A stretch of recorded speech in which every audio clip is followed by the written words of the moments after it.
Nabil Kitab Jatra 2077 Celebrating the Power of Words.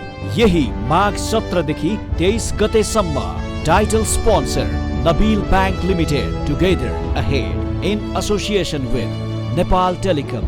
राष्ट्रको संचार. Powered by Nepal Bank Limited. Powered by eSeva. Endorsed by Nepal Telecommunication Authority. Knowledge partner ACCA. Think ahead. Airlines partner Nepal Airlines Corporation. Driven by Volkswagen. Mobile partner Nokia. Broadcasting partner AP1 HD Television.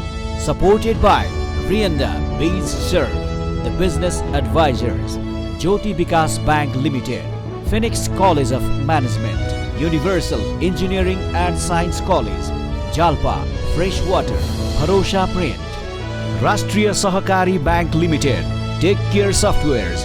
Kayo Creative Studio. Nepal College of Information Technology. Floral Events. Arthasarokar.com. Ashirvad Paints. Organized by Kitab Yatra Foundation. Brought to you by KitabYatra.com. Nepal's largest online bookstore.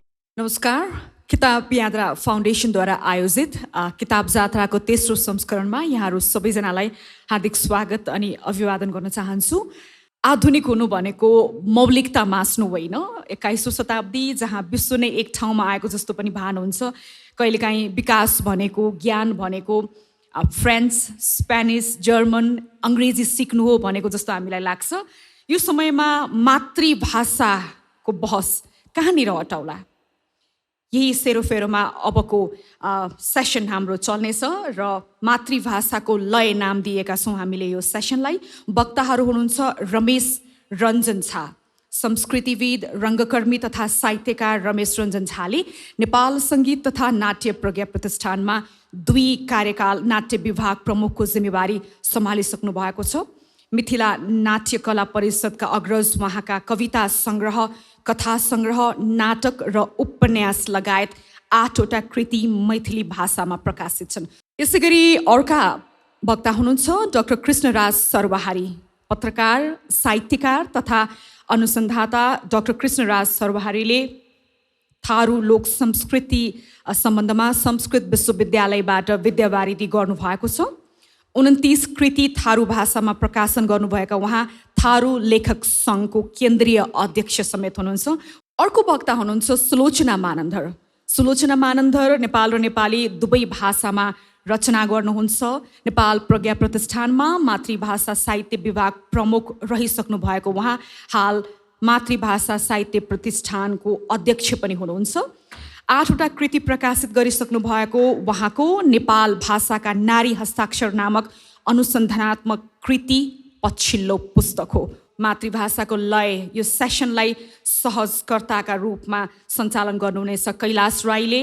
पहिचान, लैङ्गिकता, नारीवाद, सामाजिक न्याय र आन्दोलनमा विशेष रुचि राख्ने कैलाश राई समाज विज्ञानकी अनुसन्धाता हुनुहुन्छ. उहाँका यिनै विषयवस्तु केन्द्रित एउटा पुस्तक प्रकाशित छ भने 2वटा पुस्तक सम्पादनको क्रममा रहेको छ. अबको क्रममा मातृभाषाको लय. Nabil Kitab Jatra 2077 Celebrating the Power of Words.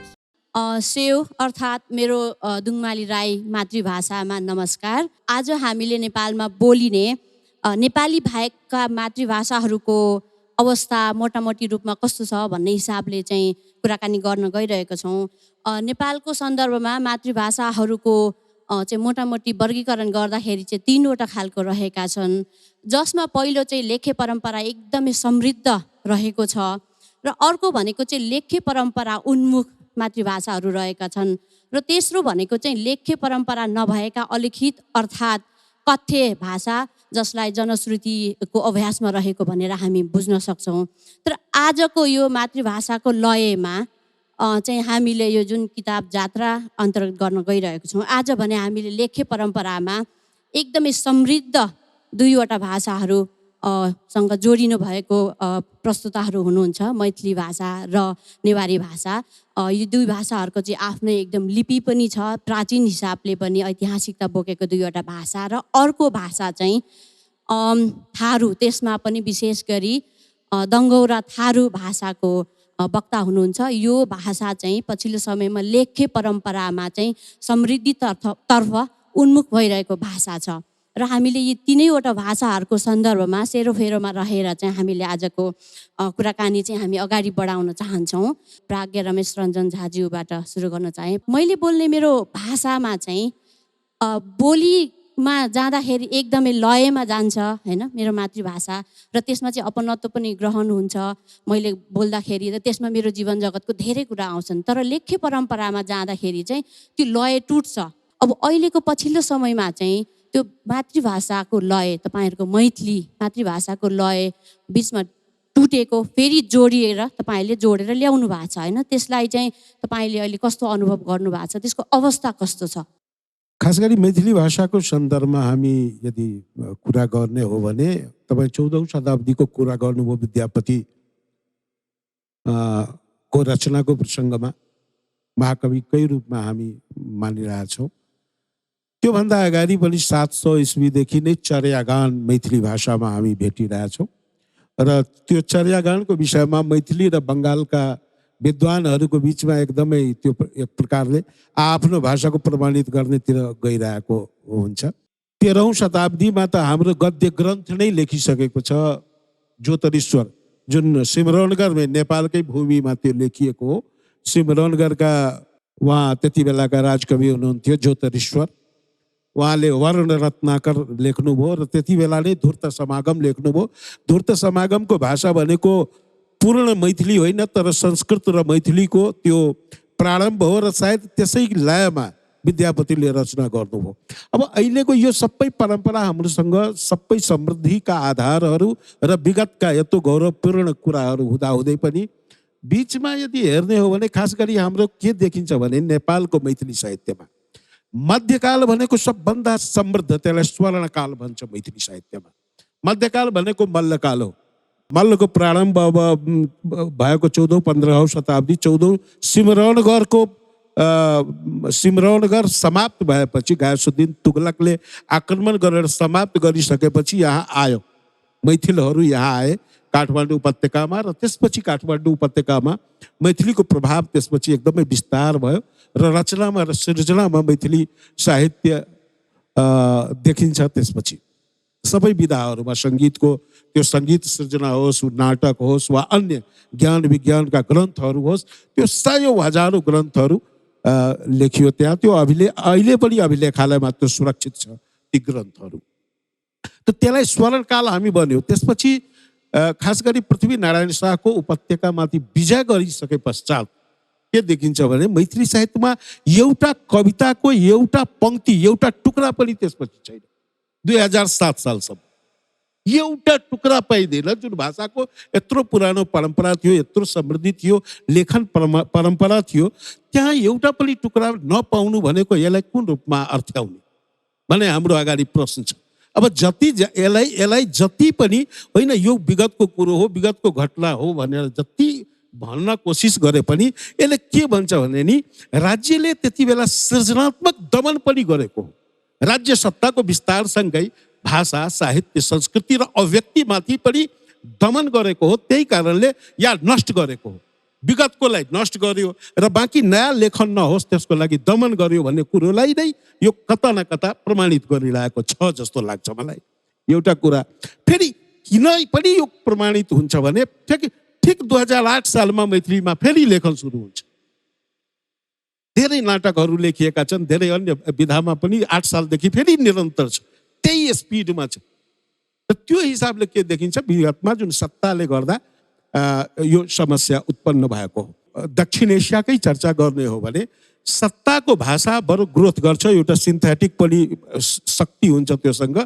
भारतमै तपाईँ हेर्नुभयो भने हिन्दी कसैको भाषा होइन, कसैको मातृभाषा पनि हिन्दी होइन। भारतमै एउटा हंस भन्ने पत्रिका छ र त्यसको सम्पादक हुनुहुन्थ्यो राजेन्द्र यादव, साहित्यको एकदमै महत्त्वपूर्ण पत्रिका हो। उहाँले आफै भन्नुभएको छ कि भारतमा कसैको पनि यो मातृभाषा होइन। म जुन भाषामा आफ्नो सम्पूर्ण जीवनको ऊर्जा लगाए त्यो भारतमा कसैको पनि भाषा होइन।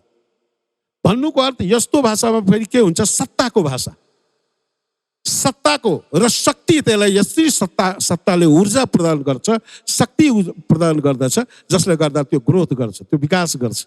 र अन्य भाषाहरू त्यही राजकीय जुन ऊर्जा पाउनु पर्ने हो, राजकीय सेवा पाउनु पर्ने हो, त्यसबाट वञ्चित हुँदै त्यो कृस्काय हुँदै जान्छ, त्यो कमजोर हुँदै जान्छ र पछाडि त्यो अन्ततः त्यो विलुप्त हुने अवस्थामा अब धेरै मातृभाषाहरू विलोप भइरहेको, समाप्त भइरहेको अवस्था छँदैछ।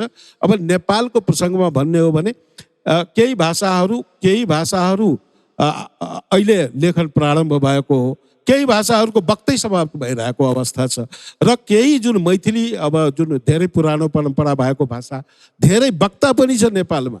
यथार्थमा भन्ने हो भने अब जनगणनामा के भयो भने एक प्रकारको स्वतन्त्रता छ र जनगणनामा मान्छे जो वक्ता छ त्यो मेरो भाषा यो हो भन्यो भने त्यही भाषा लेख्नुपर्ने बाध्यता गणकहरूलाई हुन्छ।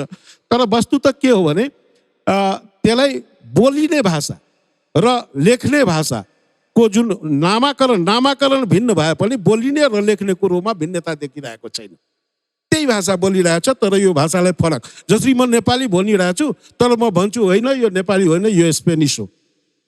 अनि के गर्नुहुन्छ तपाईँ? म वक्ता हो, म बोलिरहेको छु। यही सत्य मान्नुपर्ने बाध्यता जस्तो नेपालमा एक प्रकारको प्र्याक्टिस पनि सुरु भएको छ। यही बिचमा पनि मातृभाषीहरू एक प्रकारले अब काम पनि गरिरहेका छन्। मैथिलीको प्रसङ्गमा अहिलेको अवस्थामा लेखन वा कलाका जुन विभिन्न विधाहरू छ, लेखनका पनि विभिन्न विधाहरू छ, त्यसमा आश लाग्दो अवस्था नै छ, धेरै निराश हुनुपर्ने अवस्था छैन। म अब डाक्टर कृष्णराज सर्वहारी तर्फ लाग्न चाहन्छु। तपाईँले काम गरिरहनु भएको आफ्नो मातृभाषा जुन दङ्गौरो थारू भाषा छ, यो भाषा आफै पनि यति धेरै विविधता छ यो थारू भाषाको सन्दर्भमा पनि होइन। यो विविधताको भाषालाई अलि लय पक्रेर त्यसलाई चाहिँ अलि फस्टाउनको लागि, मौलाउनको लागि जुन खालको काम गरिराख्नु भएको छ नि होइन, तपाईँले सृजना गर्दाखेरि चाहिँ त्यसको सहज पाटा होइन, त्यसको अप्ठ्यारा पाटा कस्तो थियो र अहिले अब यसको धेरै लामो इतिहास छैन, 50-60 वर्षको इतिहास छ। यो इतिहासलाई अहिलेको अवस्थासम्म आइपुग्दाखेरि चाहिँ कस्तो पाउनु भएको छ? अब थारू भाषाको एक किसिमले इतिहास हेर्ने हो भनेपछि 28 सालमा दाङबाट गोचाली पत्रिका निस्केको देखिन्छ। त्यो अनुसार यसले चाहिँ स्वर्ण वर्ष प्रवेश गरेको छ यो वर्ष। तर किताबको रूपमा हेर्नुहुन्छ भनेपछि 7 सालतिरै हमार बनुवा जीवराज आचार्यले लेख्नुभएको हो। तर गोचाली निस्किएपछि नै एक किसिमले थारू साहित्यले फर्को मारेको हो भन्दा फरक परोन। त्यस बेला रमेश रञ्जनजीले भने जस्तै सरकारले यो थारू भाषालाई फल्ने फुल्ने मौका दिएको भए यसले निकै फर्को मार्दै थियो। तर गोचाली पत्रिका निस्किएपछि तात्कालीन पञ्चायती सरकारले यसका प्रकाशक सम्पादकहरूलाई धरपकड गर्यो, मुद्दा पनि हाल्यो, केही मान्छे पक्राउ पनि परे। अब यो गोचाली 52 सालको जनयुद्धमा आउँदाखेरि माओवादी समर्थित साथीहरूको सम्पादनमा पर्यो।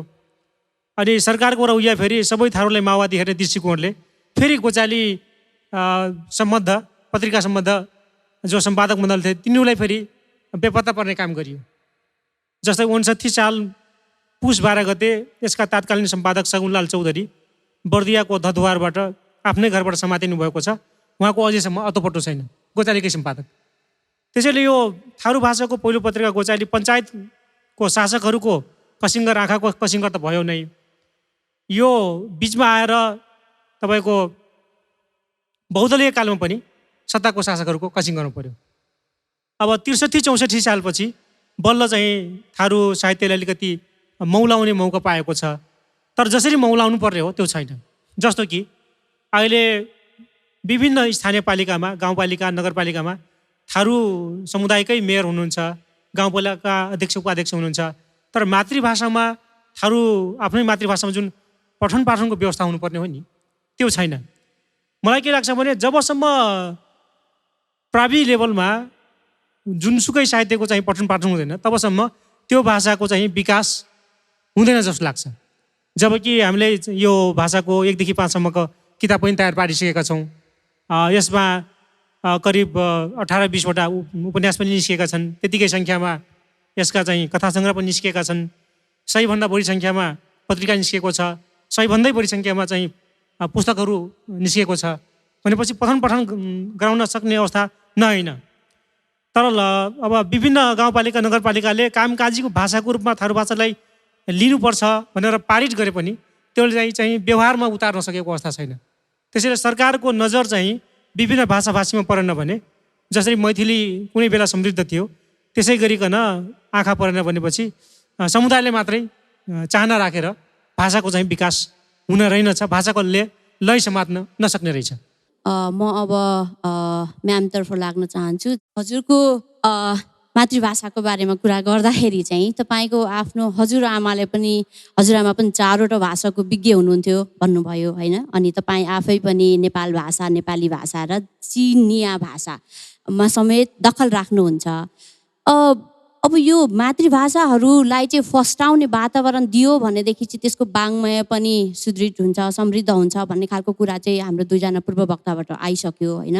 भनेपछि चाहिँ अब यो मातृभाषा फस्टाउने क्रममा चाहिँ नारीहरूको, महिलाहरूको उपस्थिति हुनको लागि चाहिँ मातृभाषाले धेरै मद्दत पुग्छ कि पुग्दैन कि त्यसरी हामीले भन्न सक्छौँ कि सक्दैनौँ होइन। यो कुरा चाहिँ तपाईँको आफ्नो भर्खरै निक्लेको प्रकाशित पुस्तकको सन्दर्भसँग जोडेर पनि तपाईँले भनिदिनु भयो भने। मातृभाषामा जुन महिलाको कुरा नै अब मैले बोल्नुपर्ने हुन्छ। यसको पृष्ठभूमिमा अब इतिहासको कुरा गर्दाखेरि अहिले दुवैजना भाषाविदहरूले नै कुरा गरिसक्नु भएको छ। अब नेपालको निम्ति मातृभाषाको कुरा गर्ने हो भने मैथिली र नेपाल भाषा अत्यन्तै समृद्ध भाषा हुन् भन्ने कुरा यो शङ्का गर्नुपर्ने विषय छैन, यो प्रमाणित भइसकेको विषय हो।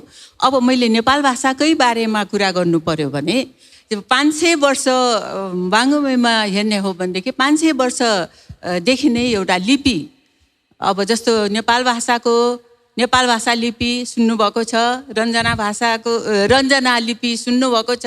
अझ नेपालले यो पनि म भन्न चाहन्छु कि यहाँबाट नेपालले यो अन्तर्राष्ट्रिय जगतमा युएनमा सदस्य हुनुपर्दाखेरि आफ्नो कुरा के देखाउने त भन्दाखेरि रञ्जना लिपि देखाएर सदस्यता पाएको हो। र जङ्गबहादुरले बेलायत यात्रा गर्दाखेरि राष्ट्रिय धुन बजाउँदाखेरि राष्ट्रिय धुन त केही पनि छैन नेपाली त्यति बेला। अनि राजामती कुमती भन्ने जुन लोकलय त्यो याद रहेछ होइन, यो त कहिलेदेखि सुरु भएको, त्यो गीत गाएर राष्ट्रिय धुन भनेर चाहिँ भनेको भन्ने कुरा पनि सुनिन्छ।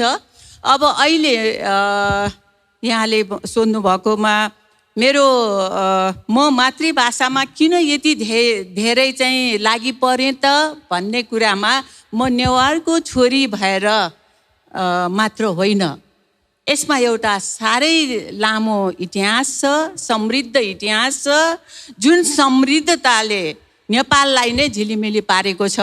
जुन अब अहिले हामी मातृभाषाको लय भनेर भन्दाखेरि त्यहाँ पनि हामीले भन्न करै लाग्छ।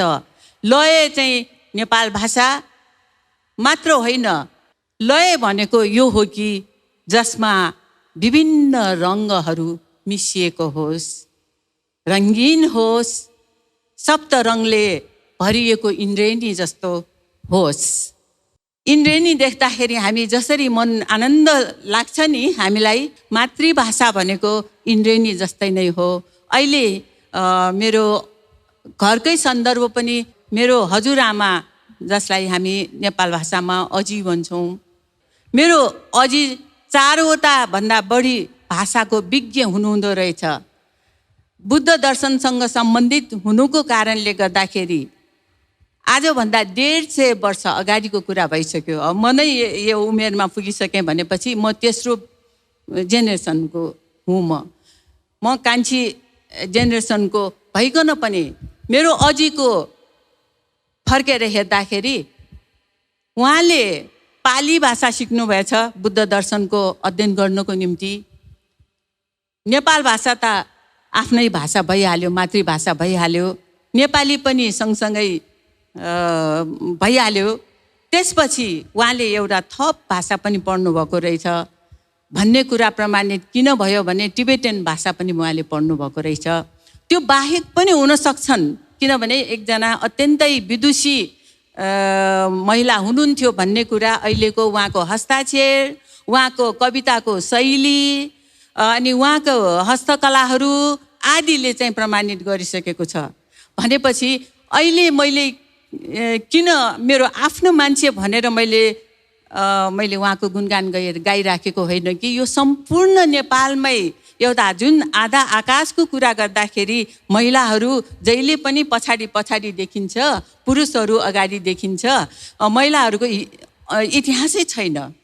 तर अहिले मातृभाषाको इतिहास भन्नुपर्दाखेरि अहिले सोधि त सक्नुभएको छैन, तर अहिले मैले एउटा पुस्तक यो सन्दर्भमा नेपाल भाषाका नारी हस्ताक्षर यो इतिहासमा यो अनुसन्धानमा देखिन्छ 500 वर्ष अगाडिदेखिको इतिहास छ भने 350 वर्ष अगाडिको यो महिलाहरूले लेखेको कविताहरू भेटिन्छ। अब यसमा प्रमाणित नै छ, कविताको लय छ, कविता संवेदनशील छ, कविताको गुण जस्तो हुनुपर्ने हो त्यस्तै छ। र पनि नेपाली समाजमा जब हाम्रो रमेश सरले भन्नुभयो नि भर्खर, मल्लकालमा त नेपाल भाषाकै थियो, जुन राजा भाषा अब भएपछि त्यो यसै पनि माथि आउने नै भयो। र त्यति बेलाका दरबारभित्र रानीहरूले लुकेर होस्, छिपेर होस्, आफ्नो मनको वेदना कवितामा पोखिँदो रहेछ, पोख्ने गर्दो रहेछ। त्यसमा कति कुराहरू मैथिली भाषा पनि मिसिएको छ है, यो पनि एउटा याद गर्नु होला। किनभनेदेखि वैवाहिक सम्बन्ध त्यति बेला इन्डियाको कुरा गर्नुभयो, मिथिलाको कुरा गर्नुभयो उहाँले। त्यो कति रानीहरू चाहिँ त्यताबाट आउँदाखेरि त्यस्तो भाषाहरू पनि मिसिएको थियो। भनेपछि इतिहासमा महिलाहरूको स्थान कहाँ छ भन्ने एउटा प्रश्नको ठुलो उत्तर चाहिँ यो अहिले मैले भनिराखेको पुस्तकबाट चाहिँ दिन्छ होला। तपाईँले भन्नुभयो नि होइन, मातृभाषा मैथिली र नेवारी दुईटाको चाहिँ सम्बन्ध पहिले देखियो त्यो प्राचीन समयमै होइन, धेरै कुरा। अब अहिलेको सन्दर्भमा आउँदाखेरि चाहिँ मातृभाषा एउटा अर्कोसँग जोडिन सकेको छैन होइन। तपाईँ आफै पनि प्रज्ञा प्रतिष्ठानमा मातृभाषा विभागको नेतृत्व गरिरहँदाखेरि यति धेरै भाषाहरूलाई चाहिँ खोजबिन गरेर तिनको उत्थानको लागि कार्यरत हुनुभयो। पछिल्लो समयमा चाहिँ मातृभाषा साहित्य प्रतिष्ठानको पनि गठन गरेर त्यसमा सक्रिय हुनुहुन्छ होइन। यी दुईटा संस्थाहरू मार्फत तपाईँले चाहिँ अब नेपालका विभिन्न मातृभाषाहरू सम्बन्धी चाहिँ काम गर्नुभयो होइन। त्यो हिसाबले चाहिँ हाम्रो नेपालको मातृभाषाको अवस्था चाहिँ समग्रमा कस्तो छ भनेर तपाईँले संक्षिप्तमा बताइदिनुहोस् न। अब देशमा लोकतन्त्र आइसकेपछि पहिलोचोटि नेपाल प्रज्ञा प्रतिष्ठानमा बहुभाषा मात्र नभएर यो लोकतन्त्रले दिएको वरदान स्वरूप मातृभाषाको आफ्नो स्थान हुन्छ, आफ्नो मान्यता हुन्छ, त्यसको इतिहास हुन्छ भन्ने कुरा खोज्न थालेको हो। गर्वका साथ भनौँ, एउटा भाग्यले साथ दिएको भनौँ, यो महिला भइकन मैले मातृभाषा साहित्यको जिम्मा लिन पाएँ। र लिँदाखेरि त्यहाँबाट मलाई त्यो ज्ञात भयो कि नेपाल भाषा मात्रै होइन, मैथिली भाषा मात्रै पनि होइन, अनेकौँ भाषाहरूमा आफ्नो एउटा समृद्ध इतिहास रहेछ, आफ्नै खालको चाहिँ लय रहेछ भन्ने कुरा चाहिँ थाहा भइसकेपछि त्यसबाट चाहिँ ममा एक किसिमको मातृभाषाप्रतिको प्रेम, त्यसको खोज अनुसन्धानमा दिनुपर्ने एउटा कर्तव्य र हामी सबैले नै त्यो यसमा ध्यान दिनुपर्ने कामहरू अझै धेरै बाँकी रहेछ भन्ने कुरा थाहा पाएँ। र त्यसपछि त्यहाँ बसुन्जेलसम्म गर्न सक्ने जति कामहरू कुनै पनि मैले बाँकी राखिनँ। महिलाहरूको पनि पुरुषहरूको पनि साहित्यलाई चाहिँ एकदमै समान रूपमा मैले उठाउने त्यो प्रयत्न गरेँ। अहिले मातृभाषा साहित्य प्रतिष्ठान छ। यसकारणले छ कि प्रज्ञा प्रतिष्ठानले मात्र नभ्याउने कामहरू मातृभाषा साहित्य प्रतिष्ठानले पनि गर्न सकोस् भन्ने हेतुले त्यो निर्माण भएको छ 2071 सालदेखि। अहिले चाहिँ त्यसले निरन्तरता दिइराखेको छ र सक्ने जति उत्साह बढाउने काम पनि दिइराखेको छ, प्रेरणा दिने, नेपाल भाषा मात्र नभएर मातृभाषामा आफ्नो भाषा लिएर अगाडि बढौँ भन्ने नाराका साथ अगाडि बढेको छ। म डाक्टर कृष्णराज सर्वहारीतर्फ आउन चाहन्छु। तपाईँ आफैले पनि थारूको दङ्गो र थारू भाषामा चाहिँ साहित्यको कृति लेख्ने काम चाहिँ प्रारम्भ गर्नुभयो भनेर तपाईँ आफैले दाबी गर्नुहुन्छ होइन त? यो मातृभाषा लेखन र मातृभाषाको जुन अभ्यासको सन्दर्भमा चाहिँ मातृभाषाको अभियन्ताहरूले नै भन्दै आउनुभएको कुरा कि पछिल्लो समयमा जुन लेख्य परम्परा उन्मुख भाषाहरू छन् ती भाषाहरू चाहिँ मातृभाषाको जुन मौलिकता हुन्छ होइन, त्यो लिपिको कारणले होला, त्यसको अभ्यासको कारणले होला नि, व्यापकताको कारणले त्यो चाहिँ अलिक गुम्दै गइरहेको, त्यो चाहिँ एक हिसाबले चाहिँ अब लेख्न पनि देवनागरी लिपिको प्रयोग गरिन्छ, ती चाहिँ भाषा भनिए पनि तिनमा चाहिँ भाषाको थुप्रो मात्रै हुन्छ, मातृभाषाको लय मातृभाषाको मौलिकताहरू चाहिँ धेरै पाइनन् भन्ने खालको पनि त्यस्तो खालको पनि कुराहरू आइरहेको छ होइन? तपाईँको आफ्नो अनुभव कस्तो छ त्यसमा? यसमा म अलिकति गोर्खापत्रको नयाँ नेपाल भाषा पृष्ठबाट आफ्नो कुरा सुरु गर्न चाहन्छु। जस्तै अहिले गोर्खापत्र सरकारी पत्रिका, यसमा नेपाली भाषा बाहेक 38वटा भाषामा प्रत्येक दिन 2-2वटा पेज आइरहेको छ। मलाई लाग्छ यो संसारमा यो नयाँ प्रयोग होला, एक किसिमको इतिहास नै होला, यो राम्रो छ। जस्तै किसान भाषा भयो, माझी भाषा भयो, राजवंशी भाषा भयो, धेरै यस्ता भाषा छन्। पहिले गोर्खापत्रमा कविता छापियो, निबन्ध छापियो, त्यो छापिएपछि उहाँहरूले सङ्कलन निकाल्नुभयो, त्यो नै पहिलो उहाँहरूको किताबको रूपमा निस्कियो। यसमा आदिवासी जनजाति उत्थान राष्ट्रिय प्रतिष्ठानबाट एक किसिमको के अभ्यास भयो भने लेख्य उन्मुख जति पनि भाषा छन् यो चाहिँ आफ्नै तरिकाले लेख्दै आए। अब उहाँहरूको वर्ण पहिचान गरिदिएपछि उहाँहरूले चाहिँ आफ्नै शैलीमा लेख्नुहुन्छ। त्यसैले अहिले विभिन्न भाषामा यो वर्ण पहिचान गरेर एउटा लेखन शैली अपनाइएको छ। गोर्खापत्रको त्यो पेज तपाईँले पल्टाउनुभयो भनेपछि नेपाली पहिले चाहिँ नेपालीकरण गरिएको भाषा हुन्थ्यो, तर अहिले चाहिँ आफ्नै बोलीअनुसार उहाँले चाहिँ लेख्नु भइरहेको छ। जस्तै माझी पहिले चाहिँ दीर्घ थियो, त्यो रसोमा आइरहेको छ। राजवंशी पहिले दीर्घ थियो, त्यो अहिले रसोमा त्यस पनि पातलो स आइरहेको छ। त्यो उहाँहरूले चाहिँ जस्तो उहाँहरूको उच्चारण हुन्छ त्यस्तो आइरहेको छ। अब हाम्रो थारूमा पनि दङ्गोरा थारू भाषाको 2073 साल साउन 1, 2, 3 गते दाङमा थारू कल्याण कायनी सभा दाङ जिल्ला समिति आयोजक भएर हामीले वर्ण पहिचान गऱ्यौँ। 4 वर्ष हामीले त्यही अनुसारको त्यो वर्ण पहिचान अनुसार दङ्गोरा थारू भाषाको वर्ण पहिचान अनुसार हामीले त्यसमा लागू गरेका छौँ। तर नेपालीकरण अनुसार लेखाइअनुसार जसरी हामीले पहिले प्रयोग गर्दै आएका थियौँ त्योभन्दा निकै पृथक आएपछि त्यो धेरैले पच्दैन। जस्तै सुरुमा मैले लेखेँ, मलाई नै अलिकति अप्ठ्यारो लाग्यो, कसो लाग्यो। हामीले पनि त्यसमा विज्ञहरूको भनाइअनुसार सबै रसो चलाएका थियौँ, सबै पातलो स थियो, हाम्रो ट ठ ड ध अणको मात्रै प्रयोग हुन्छ। यो न टाइपको ट ठ ड ध न अन्तर्गतको हाम्रो तराजु त थर्मस थवाला चाहिँ त्यो प्रयोग हुँदैन, त्यो हामीले चाहिँ पुरै एभोइड गरेका छौँ, बहिष्कार गरेका छौँ। त यो बिचमा त्यो लेखन शैली मन नपराएपछि केही साथीहरूले सर्वहारीले चाहिँ गोर्खापत्रमा थारू भाषा पेज बिगार्यो, हाम्रो चाहिँ नेपाली अनुसार नै जानुपर्नेमा पुरै अर्कै तरिकाले लग्यो भनेर अहिले चाहिँ मलाई गोर्खापत्रले त्यहाँबाट हटाएको अवस्था छ, यही भाषा मानक भाषा लेखनकै कारणले गर्दाखेरि।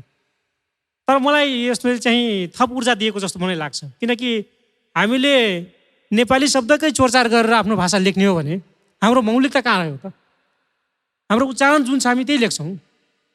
हामीले दिन भन्छौँ, दिन र दिनमा हाम्रो फरक छैन होइन, रात भन्छौँ, रात र रातमा खासै फरक छैन।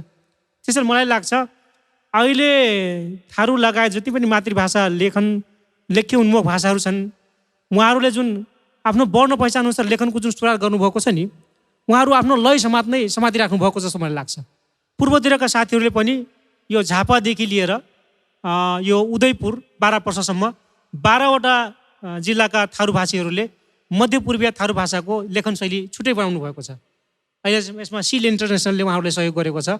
मातृभाषा केन्द्रले उहाँहरूको लेखन शैली प्लस अहिले शब्दकोश पनि उहाँहरूको प्रकाशन गरेको छ। एकजना भोलाराम चौधरीले व्याकरण पनि निकाल्नु भएको छ। अहिले उहाँ थारू आएको केन्द्रीय सदस्यमा उहाँ चाहिँ अहिले नियुक्त पनि हुनुभएको छ। त्यसैले पूर्वतिर पनि एक किसिमको आफ्नै बोलीअनुसार लेख्नुपर्छ भन्ने अभ्यास भएको छ। र जति पनि अहिले 59 जनजाति छन्, लेख्य उन्मुख भाषा छन्, उहाँहरू चाहिँ आफ्नो लय समात्नलाई वर्ण पहिचान अनुसार जुन गरिराख्नु भएको छ यो एक हिसाबले लेखनको लागि राम्रो अभ्यास भइरहेको भन्ने मलाई लाग्छ। रमेश सरतर्फ आउन चाहन्छु। मैथिली भाषा अब अघि नै हामीले पनि भन्यौँ समृद्ध भाषा हो होइन। अब अहिलेको अवस्थामा चाहिँ तपाईँहरूको आफ्नै लिपि तिरहुत लिपि छोडेर देवनागरी लिपिमै बढी चाहिँ अभ्यास देखिन्छ, लेखन अभ्यास होइन। यो एउटा चाहिँ यो यसरी त्यो लेखन अभ्यास र त्यसमा प्रकाशन भइरहेको छ, त्यो हुनुको पछाडिको कारण के हो त्यो अलिकति बताइदिनुहोस् न। सबभन्दा पहिला त लिपिको विषयमा म त्यही भन्छु। लिपि अब लगभग 16औं-17औं शताब्दीसम्म लिपि छ। मैथिली लिपिमा नै तिरहुता लिपि जसलाई हामी भन्ने हो वा कैथी लिपि पनि भनिन्छ त्यसलाई। जसरी नेवारी लिपिमा पनि 3वटा त्यो लिपिहरू प्रयोग भइरहेको छ।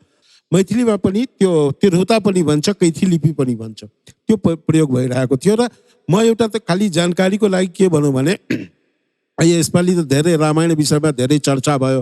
अब अयोध्या कहाँ हो होइन भन्ने कुरो पनि धेरै चर्चा भयो।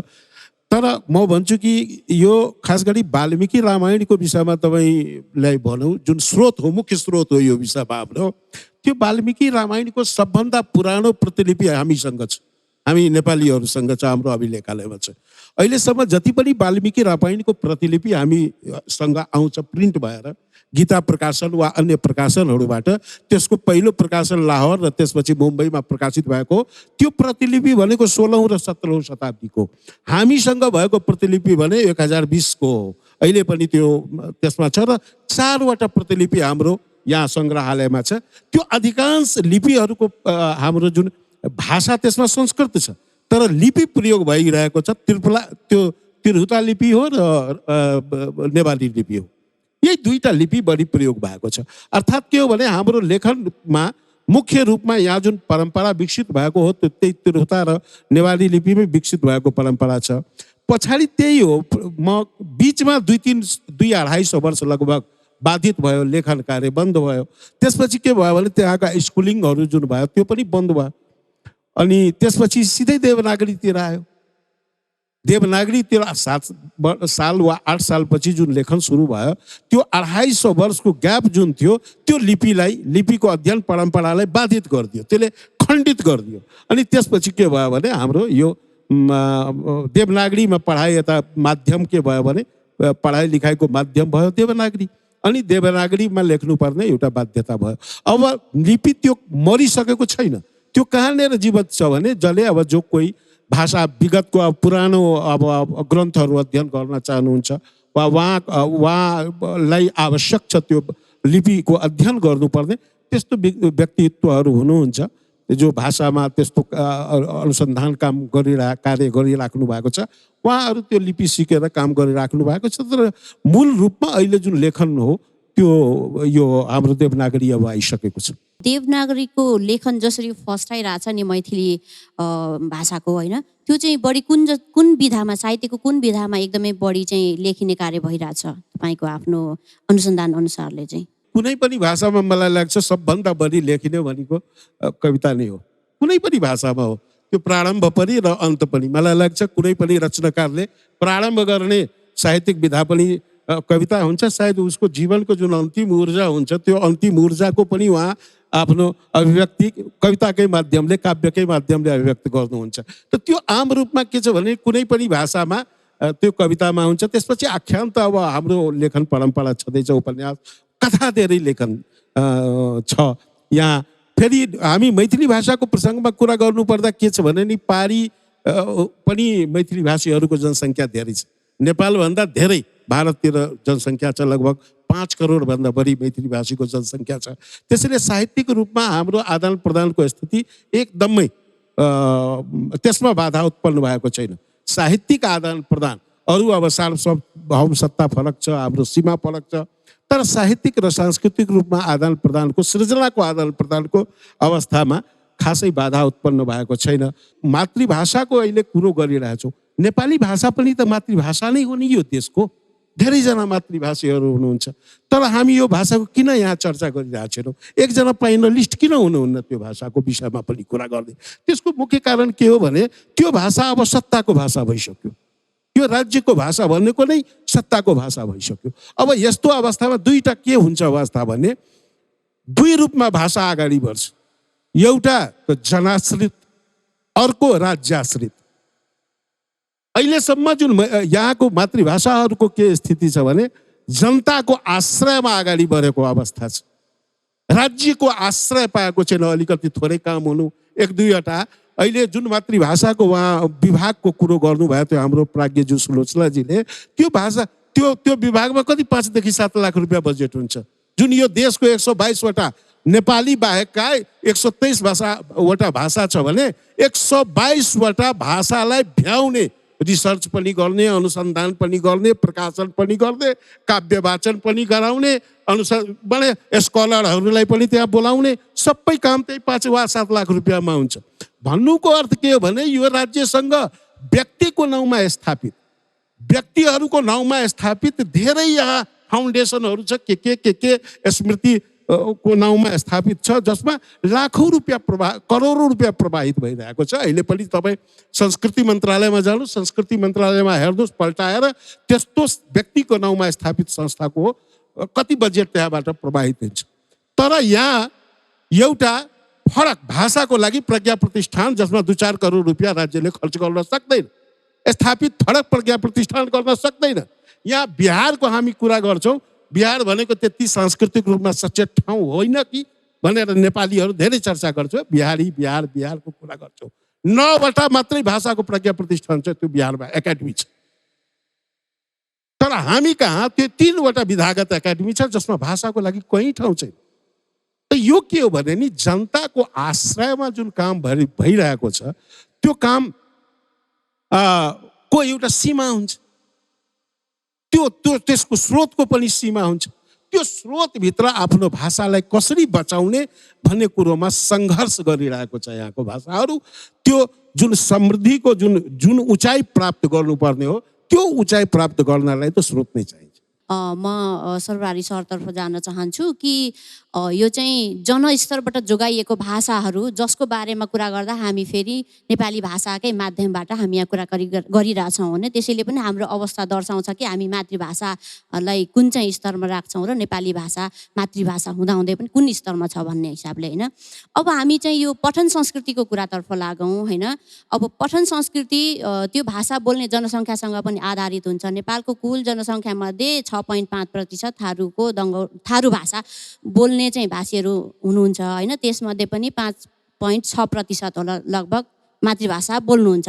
भनेपछि चाहिँ तपाईँ लगायतले मातृभाषामा जति पनि सृजना गर्नुहुन्छ कृतिहरू, त्यसको पाठक कति हुनुहुन्छ, होइन। तपाईँहरूले पाठकसँग अन्तर्क्रिया कसरी गर्नुहुन्छ, होइन। पाठकसम्म चाहिँ पहुँच कसरी पुर्याउनुहुन्छ, होइन। यो पुस्तकको रूपमा आउन थालेको लगभग 2 दशक हाराहारी मात्रै भयो। जब 55 सालमा मैले थारू भाषाको पहिलो उपन्यास पुटल गरम निकालेँ, त्यो चाहिँ पहिलो उपन्यास भयो। 56 सालमा मुक्तक सङ्ग्रह आयो, मेरो दोस्रो घर जाइबर, यो थारू भाषाकै पहिलो मुक्तक सङ्ग्रह हो। 59 सालमा मेरो हाइकु सङ्ग्रह आयो, समयको उच्छवासहरू, यो पनि थारू भाषाको पहिलो हाइकु सङ्ग्रह हो। यावत रूपले जस्तै मैले लोककथा भयो, हाँस्य व्यङ्ग्य सङ्ग्रह भयो, लघुकथा भयो, बाल कविता भयो, बालकथा भयो, या यात्रा संस्मरण भयो। धेरै भाषामा यो 20-22 वर्षको दरमियानमा, 2 दशकको दरमियानमा मैले जुन नयाँ विधामा प्रकाशन गरेको छु किताब, ती सबै नयाँ आएको छ। यसको अर्थ थारू भाषामा अझै पनि धेरै यस्ता विधा छन् जसमा अझै मलजल पुगेको छैन, धेरै चाहिँ बन्जर भूमिको रूपमा रहेको छ।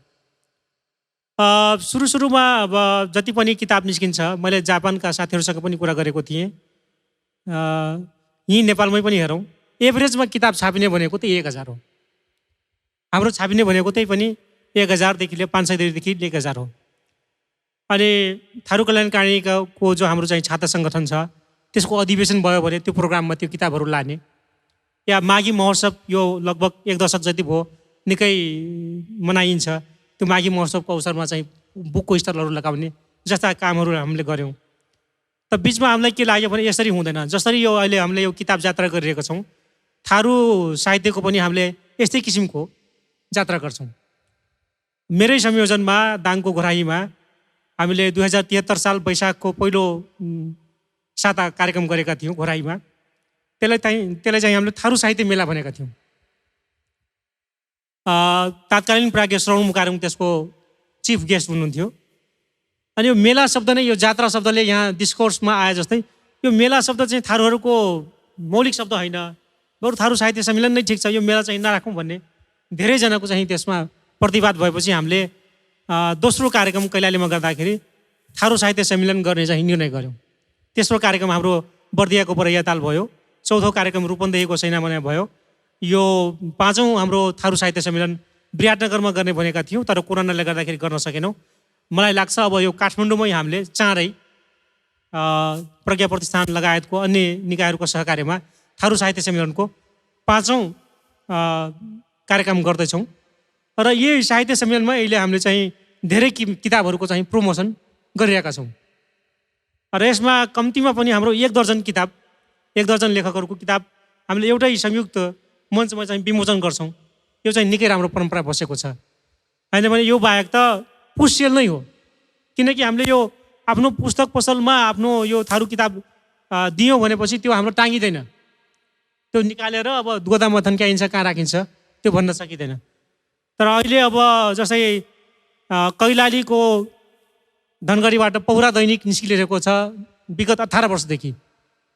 त्यो पत्रिका निस्किन थालेपछि पनि त्यो त्यसका पाठकहरू पनि त्यसका चाहिँ हामीले जस्तै कथा छापियो भने या उपन्यासको कुनै भाग छापियो भने यो चाहिँ त्यसको प्रचार प्रसार भयो भने त्यसका पाठकहरूले नै यो किताब निस्क्यो भने हामी पाऊँ भन्ने लेखकहरूलाई सम्पर्क गर्नुहुन्छ। त्यसैले 500,000 कपी अहिले निस्कियो भने खासै समस्या छैन मातृभाषामा, यसले चाहिँ अब अलिकति फर्को लिन्छ भन्ने जस्तो लाग्छ। तर किताबको गुणवत्तासँगै सङ्ख्यात्मकसँगै गुणवत्ता बढेन भन्ने मेरो चाहिँ बुझाइ हो। जसरी अहिले रमेश रञ्जन सरले सधैँ भन्नुभयो कि जुनसुकै भाषामा पनि धेरै लेखिने भनेको कविता नै हो। हाम्रोमा पनि कविताको सङ्ख्या धेरै आएको छ, गजलको सङ्ख्या धेरै आएको छ, तर खोजमूलक किताब थारू भाषा साहित्यसँग इतिहाससँग जोडिएको किताब या बर्गर प्रथा थारूहरूको छ, उहाँहरूको सङ्घर्षको किताब होइन, या चाहिँ हाम्रो लोककथाहरूको किताब, लोक साहित्यहरूको, लोक महाकाव्यहरूको किताबको जुन विश्लेषण हुनुपर्ने हो, व्याख्या हुनुपर्ने हो, त्यस्ता किताबहरूको कमी भएकोले पनि यो गजललाई, मुक्तकलाई पनि त्यति चाहिँ पाठकहरूले ठाउँ नदिएको हो कि जस्तो लाग्छ। तर समयक्रमसँगै ती अनुसन्धानमूलक कृतिहरू पनि आउने क्रम छ। लेख्दै गएपछि बजारको खासै समस्या छ जस्तो मलाई लाग्दैन। सुलोचना म्यामतर्फ लाग्न चाहन्छु है। नेपाल भाषा आफै पनि लेख्य परम्परामा समृद्ध अनि पठन संस्कृति पनि अरू मातृभाषीहरूको तुलनामा चाहिँ अलिक बढी भएको चाहिँ भनेर हामी मान्ने गर्छौँ होइन। नेपाल भाषाको जुन यो कृतिहरू हुन्छ नि होइन, विभिन्न साहित्यदेखि लिएर गैर साहित्य, अब यसको पाठकहरू समक्ष तपाईँहरूको पुर्याउने एउटा माध्यम संयन्त्र कस्तो छ होइन, त्यसको व्यावसायीकरण गरिसकिएको छ अथवा यो चाहिँ व्यापक स्तरमा चाहिँ गइसकेको छ? अरू भाषामा जस्तो समस्या छ नेपाल भाषामा पनि त्यस्तै देखिन्छ। तथापि नेपाल भाषामा एउटा लेख्नेहरूको सङ्ख्या पनि अरू भाषाको तुलनामा, मातृभाषाको तुलनामा मात्रै भनेको मैले, नेपाली भाषाको उसमा पनि होइन, मातृभाषामा अब नेवार छोरीहरूले पनि नेपाली भाषामा धेरै योगदान दिएको कथाहरू पनि छ। अहिले चाहिँ यो सङ्ख्यात्मक रूपमा हेर्दाखेरि पहिलाभन्दा घटेको जस्तो देखिए पनि घटेको जस्तो भन्न मिल्दैन।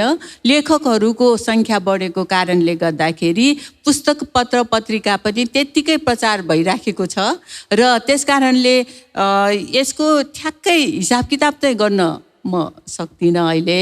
तर यो बदलिँदो परिस्थितिमा यो राइटरहरू भनौँ न, नेपाल भाषामा लेख्ने जुन पुरुष नारी दुवैको जुम मिटिङमा यो पछिल्लो अवधिमा, यो जुनमा मात्रै पनि होला, यो 3 खण्ड गरेर कथाको यो जुममा कथा वाचन यस्तो यस्तो पनि, यो तरिकाले पनि एउटा यो नयाँ प्राविधिक तरिकाले पनि भाषा साहित्यलाई चाहिँ अगाडि बढाउने काम भइराखेको छ भने पुस्तक पत्रिका पनि त्यत्तिकै मात्रामा अगाडि बढिराखेको छ। अब बिक्री कक्षमा गएर चाहिँ सोध्न भ्याएको छैन है, तर समस्या चाहिँ समस्या छ। यसलाई पूर्ण रूपमा एकदमै फराकिलो छ भनेर भन्न चाहिँ मिल्दैन। म अब रमेश सर तर्फ आउन चाहन्छु। अरू भाषाहरूको तुलनामा नेपाली, हिन्दी लगायत बोल्नु भए पनि मैथिली भाषामा तपाईँहरूको अभ्यास चाहिँ बलियो भएको कारणले तपाईँहरूको बजार पाठकको चाहिँ कस्तो खालको अवस्था छ होइन। अनि अर्को चाहिँ तपाईँको आफ्नै किताब पनि कसरी बजारसम्म पुग्छन्, ती पनि अब यहाँ इन्डिया र नेपालमा पनि मैथिली भाषीहरू धेरै भएको हुँदाखेरि यहाँभन्दा बजार चाहिँ उतापट्टि पारिपट्टि अलि बढी समृद्ध छ भन्ने खालको पनि सुनिन्छ। त्यस्तो के छ अलि बताइदिनुहोस् न। लेखकहरूसँग यो कुरा गर्दा, बजारका मान्छे भन्दा पनि लेखकहरूसँग यो कुरा गर्दा लेखकहरूको अवस्था त स्वान्त सुखाएको अवस्था नै छ। किताब लेख्यो अनि किताब लेखेर कसैलाई किताब यसो टक्राउन पाउँदा आनन्दित हुने, खुसी हुने, मेरो किताब उहाँले लिनुभयो सायद पढ्नुहुन्छ कि भने मलाई लाग्छ यो स्थिति नै धेरै छ। केही किताबहरू जुन यहाँ अहिले हामी हेर्दैछौँ, अब यो किताब जात्रालाई को कुरा हो। यो जात्रा जुन शब्द प्रयोग भएको छ त्यो उत्सवका सेन्समा प्रयोग भएको होला वा त्योहारको पर्वको सेन्समा प्रयोग भएको होला। तर मैथिलीको शब्द हेर्दै हो भने जात्राको मतलब यात्रा हुन्छ।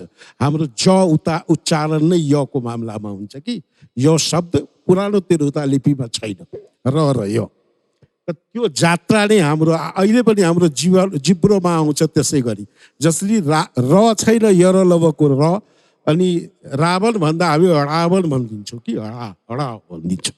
हाम्रो उच्चारणमा त्यो मौलिक रूपमा छ। त खास गरी म के भन्न चाहन्छु भने यो किताब लेखनसम्मको जुन यात्रा हो भन्नुको अर्थ त्यो हो। त्योभन्दा वितरणको यात्रा धेरै कठिन छ। र नेपालमा धेरै व्यावसायिक गृह माने त्यो प्रकाशन गृहहरू विकसित भइसकेको छैन नेपालमा, मैथिली क्षेत्रमा। इन्डियामा छ। इन्डियामा त अब के अब होम डेलिभरीदेखि दुनियाँ व्यवस्थापन एमाजोन मार्फत के मार्फत भइरहेको छ। त्यहाँ छ, अलिकति विकसित भइसकेको छ। नेपालमा छैन। तर पनि अब कसरी अलिकति परिचर्चा पाठक कहाँ पुग्ने माध्यमहरू छ। अब यो साहित्यिक कार्यक्रमहरू वा अन्य साहित्यिक विमर्शहरूका माध्यमले पुस्तकहरूमाथि चर्चा परिचर्चा भइरहन्छ। त्यो माध्यमले पनि पाठक समक्ष पुगिन्छ। अर्को के भइरहेछ भने अहिले धेरै पुस्तकहरू यो भर्चुअल माध्यमले पनि धेरै पुस्तकहरूमाथि परिचर्चा भइरहेको छ। र त्यो कारणहरूले गर्दा एक प्रकारको आकर्षण देखिन्छ। तर त्यो वितरण त्यहाँसम्म कसरी अब पाठकसम्म त्यो किताब किनेर पाठक पढ्ने अनि त्यसलाई कसरी पुर्याउने, त्यो व्यवस्थापन जुन बजारको एउटा नेटवर्क हुन्छ, त्यो नेटवर्क त्यही रूपमा आधुनिक जुन एउटा नेटवर्किङ हुनुपर्ने हो त्यो विकसित भइसकेको अवस्था छैन। फेरि लगानीकर्ता जुन हो आफै धेरै लेखकहरूले किताब छाप्नु पर्ने, आफ्नै लगानी लेख्नु पनि पर्ने, छाप्नु पर्ने अवस्था हुन्छ। त्यसमा लेखक समस्त झन् पैसा नै आइपुग्दैन। त्यो कहाँ अब 10वटा मान्यौँ, 10वटा कुनै शहरमा कुनै विक्रेता कहाँ तपाईँ पुस्तक पठाउनुहुन्छ, त्यो 10वटाको लागि कतिपल्ट तगेदा गर्ने, त्यहाँ कहाँ लिन जाने आदि अनेकौँ त्यसमा जटिलताहरू छ। जुन जटिलता एउटा लेखकसँग त्यो कौशल छैन, त्यो क्षमता हुँदैन त्यति बजारलाई व्यवस्थापन गर्नसँग। कोही आयो भने अहिलेको नयाँ सन्दर्भमा त्यो रुचि देखिन्छ। र मलाई लाग्छ सघन एउटा हाम्रो जनसङ्ख्या पनि एकदमै सघन जनसङ्ख्या छ, तर वितरण प्रणाली ठोस छैन। अब यो हाम्रो जति पनि कृतिहरू हामी सृजना गर्छौँ त्यो चाहिँ पाठकलाई लक्षित गरेर गरिन्छ होइन। कुनै न कुनै समुदाय अथवा जनसङ्ख्या जुनसुकै भए पनि अब त्यो अलि विस्तृत आम जनसङ्ख्या अथवा आम पाठकमा पुर्याउनको लागि चाहिँ मातृभाषामा सृजित कृतिहरू अनुवादित गरेर पठाउँदाखेरि त्यसको लय कायम राखेर पठाउन सकिन्छ कि सकिँदैन, त्यो सम्भावना कस्तो छ? एकदम छोटकरीमा म म्यामतिरबाट आउन चाहन्छु है। अवश्य सकिन्छ है, किनभने यो सबैको आफ्नो भाषाको लय आफैसँग संस्कृतिसँग होइन, संस्कृति सङ्गीतको जुन झङ्कार हुन्छ नि आफ्नै किसिमको होइन, भिन्दै त्यो अवश्य सकिन्छ नै। त्यस कारणले त्यसको निम्ति अब साथ दिने एउटा संस्थाहरू पनि जरुरी हुन्छ होइन, सहयोगी संस्थाहरू। अब सकेदेखि राज्यले दिनुपर्ने हो यो यसको निम्ति। राज्यले नसकेपछि आफ्नो किसिमबाट अब आफ्नो भाषाको क्षेत्रमा जो जति विज्ञहरू छन्, जो जति त्यसमा लागि परेका यो अभियन्ताहरू छन्, त्यहाँबाट पनि सहयोग मिलोस् मिल्दै जाओस्, यो झङ्कार बढ्दै जाओस्, यो लय झन्झन अगाडि बढोस् हुन्छ, भन्ने चाहिँ धन्यवाद। चाहना गर्छु। हजुर, धन्यवाद। सर्वहारी सर एकदम छोटकरीमा है। मेरो त भनाइ के छ भनेपछि अहिले थारू साहित्यमा जति पनि कथाहरू लेखिँदैछ, कविताहरू लेखिँदैछ, त्यो नेपाली साहित्यको मूलधारको नेपाली साहित्यभन्दा कम छैन। त्यसैले मैले आफ्नो थारू साहित्यिक साथीहरूलाई भन्छु, कमसेकम तिमीहरूले थारू भाषामा लेख्छौ भने त्यो नेपाली भाषामा पनि उल्था गर। अनि नेपालीमा मात्रै लेख्ने साथीहरू जो हुनुहुन्छ मेरो आफ्नो थारू समुदायको, आफ्नै थारू समुदायमा थारू भाषामा पनि उल्था गर भनेर मेरो चाहिँ यो किसिमको अभियान नै छ। अहिले मैले नेपाल प्रज्ञा प्रतिष्ठानमा यो लीलबहादुर छेत्रीको बसाइ उपन्यास अनुवाद गरेर थारू भाषामा बुझाएको छु। मलाई के लाग्छ भने पहाडको त्यो जनजीवन त्यसमा चित्रण गरिए पनि त्यसमा यथार्थ रूपले किसानकै जीवन केन्द्रित छ। थारूहरूको पनि जनजीवन भनेको त खेती किसानी नै हो। त्यसमा झल्को चाहिँ पहाडको आए पनि त्यो थारू समुदायको दुःखसँग त्यसको कुनै कमी छैन। त्यसैले त्यो सिमिलर खालको तुलना गर्ने खालको त्यस्तो कुनै किसिमको कृति छ भनेपछि जो साथी साहित्यमा रुचि छ तर सृजना फुट्दैन भनेपछि उहाँहरूले अनुवाद गरेर पनि आफ्नो भाषा संस्कृतिलाई समृद्धितर्फ डोर्याउन सक्नुहुन्छ भन्ने मलाई लाग्छ र अनुरोध पनि छ। धन्यवाद दुवैजनालाई। अब अनुवाद चाहिँ एकदमै उपयोगी छ भन्ने खालको कुरा आयो। अब रमेश सरको छोटो मैथिली भाषाको सन्दर्भमा के छ? मलाई के लाग्छ भने नि आफ्नो मातृभाषा बाहेकको कुनै भाषामा रचना गर्नुपर्दा ऊ आफैभित्र अनुदित हुनुपर्छ। आफैभित्र अनुदित हुनुभन्दा अरूले अनुवाद गर्नु नै ठिक हो। यदि त्यो रचनाको गुणवत्ता छ, त्यो रचनामा क्षमता छ भने ऊ अनुवाद भएर अन्य कुनै पनि भाषाकोमा जान सक्छ। त्यसैले आफ्नै मातृभाषामा सबभन्दा सम्प्रेषणको शक्ति जति आफ्नो मातृभाषामा हुन्छ अन्यमा हुँदैन। आफ्नै भाषाकै माध्यमले आफ्नो सृजनशीलतालाई अगाडि बढाउनुपर्छ भन्ने लाग्छ। धन्यवाद तिनैजना आजको हाम्रो वक्ताहरूलाई मातृभाषा आफ्नो मातृभाषा र समग्र मातृभाषा सम्बन्धी आफ्ना विचारहरू आफ्ना अनुभवहरू राखिदिनु भएकोमा। Nabil Kitab Jatra 2077 Celebrating the Power of Words, यही माघ 17 देखि 23 गतेसम्म। Title sponsor Nabil Bank Limited, together ahead in association with Nepal Telecom, राष्ट्रको संचार। Powered by Nepal Bank Limited, powered by E-Seva, endorsed by Nepal Telecommunication Authority, knowledge partner ACCA, think ahead, airlines partner Nepal Airlines Corporation, driven by Volkswagen, mobile partner Nokia, broadcasting partner AP1 HD Television, supported by Rianda Bees Serve, the business advisors, Jyoti Vikas Bank Limited, Phoenix College of Management, Universal Engineering and Science College, Jalpa Freshwater, Bharosha Print, Rashtriya Sahakari Bank Limited, Take Care Softwares, Kayo Creative Studio, Nepal College of Information Technology, Floral Events, arthasarokar.com, Ashirvad Paints, organized by Kitab Yatra Foundation, brought to you by KitabYatra.com, Nepal's largest online bookstore.